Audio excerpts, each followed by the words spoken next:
This week on the show, we're talking Canada's newest lineup and Hyundai's gamble on the truck market, or SUV market, the thing market. Let's just get to it.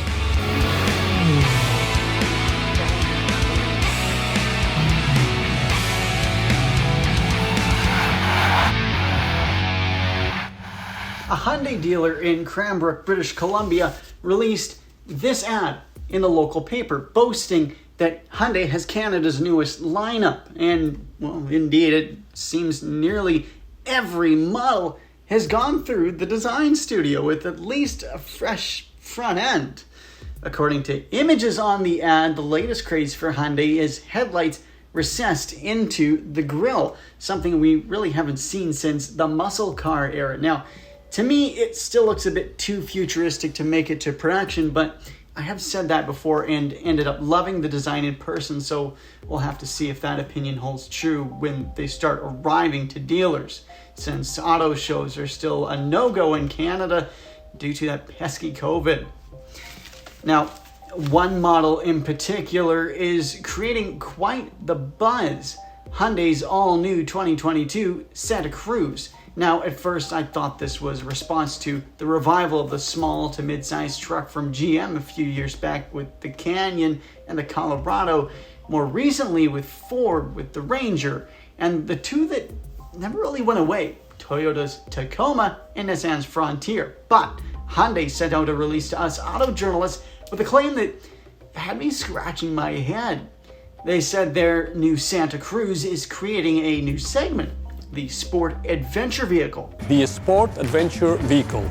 They say it combines the best aspects of the SUV, the truck, and the crossover segments, saying early client research has reported urban consumers wanted a weekend warrior vehicle that's versatile enough to be their urban, adventure, occupational, and home improvement transportation.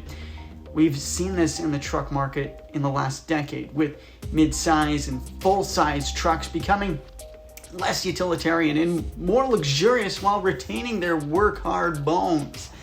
Unfortunately, that's meant pricing has also commanded luxury status in recent years, with Ford's top-of-the-line Limited speccing at least $86,000. The F-350 Limited pushes that to a few shy of 6 digits.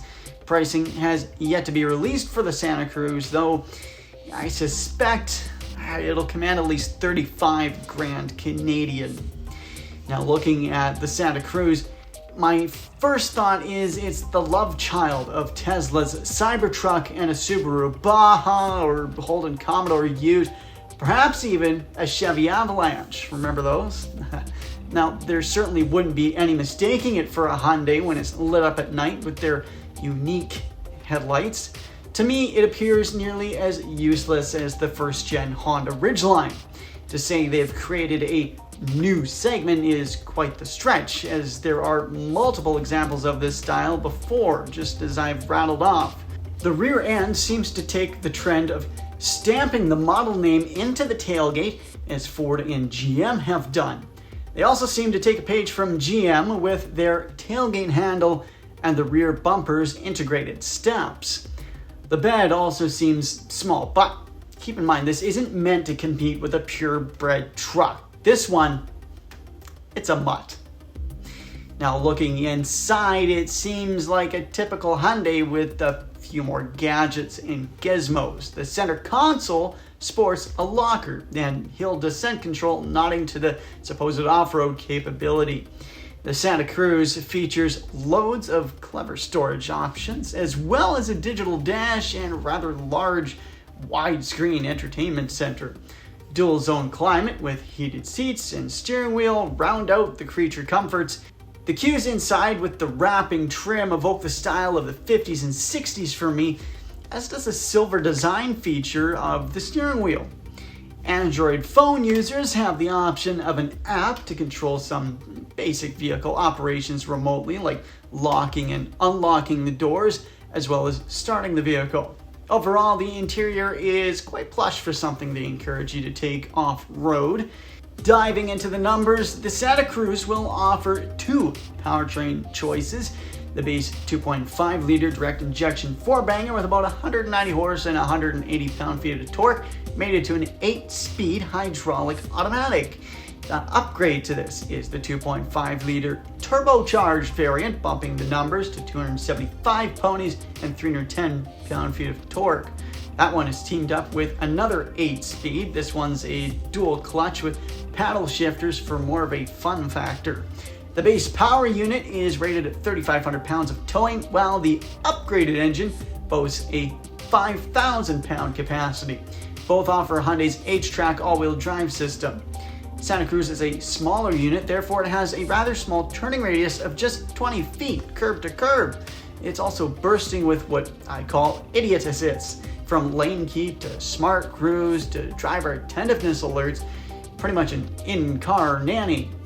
Now, it might be that I grew up when Hyundai was entering and making a name for itself here in North America.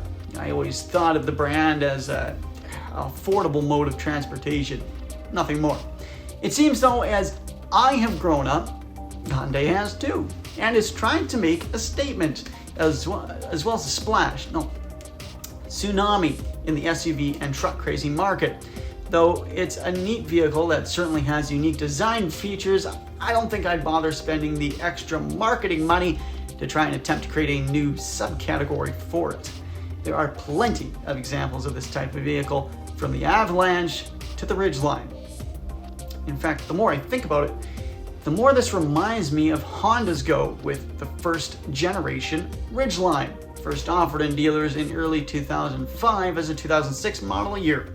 The Santa Cruz is Hyundai's Ridgeline, their own foray into the heartland of the American and Canadian automotive way of life, the pickup truck.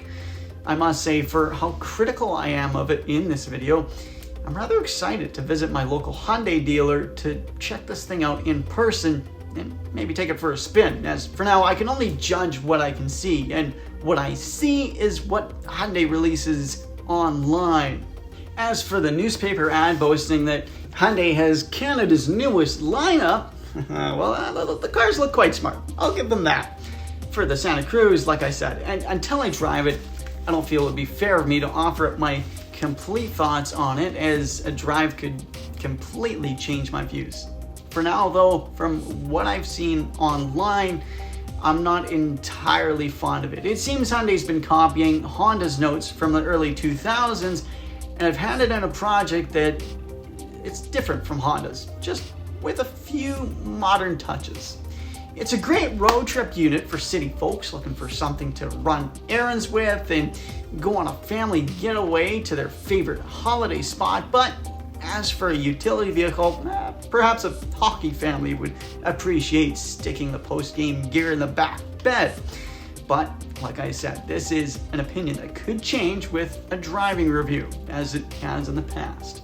As for when you can get your hands on the Santa Cruz, well, the Montgomery, Alabama, USA built thing production is scheduled to begin in June, with dealers receiving their first shipments in the summer sometime. The US market has an early reservation system up and running for two. Well, that's all for this week's episode. Thanks so much for watching. If you haven't already, make sure you hit that subscribe button down below and also ring the bell to be notified when I upload new episodes. Give this one a thumbs up while you're at it, and tell me below what you think of Hyundai's new unibody. I love reading your comments. Until next time, I'm that car guy Tim. Have fun, get her done.